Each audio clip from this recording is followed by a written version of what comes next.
Bruxelles a un rôle à jouer cette fois, parce qu'il y a un problème sur la PAC qu'on connaît depuis longtemps. Il y a beaucoup d'effets pervers qui sont induits par la PAC aujourd'hui en France. D'abord, elle est inégalitaire, parce que la plupart des subventions qu'elle distribue reposent sur les hectares.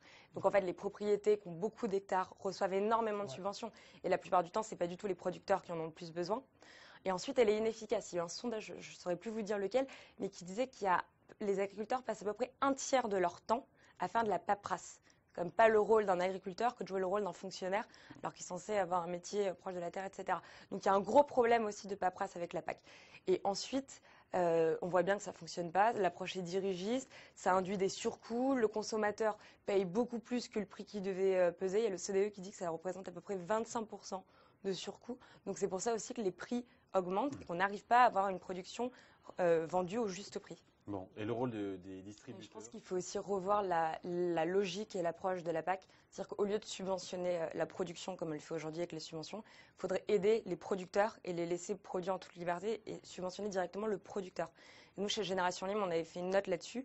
Et en fait, ce qu'on proposait, en plus c'est dans l'air du temps parce que c'est dans la logique de l'allocation universelle, ça serait de verser à chaque couple d'agriculteurs l'équivalent de 2 SMIC, parce que généralement ils travaillent en couple, qui leur permettrait justement de ne pas se plier à cette espèce de course à la subvention où on doit répondre aux bons critères, etc. pour recevoir la subvention. Mais au moins, ils reçoivent automatiquement, inconditionnellement. Ce qui libère du temps pour... Voilà, ce qui libère du temps parce qu'on évite la paperasse et ce qui permet aussi de fluidifier tout ça parce qu'on ne va pas se mettre à produire quelque chose parce que la subvention incite à produire tel produit. Bon, quelque chose à ajouter, Mathieu? Écoutez,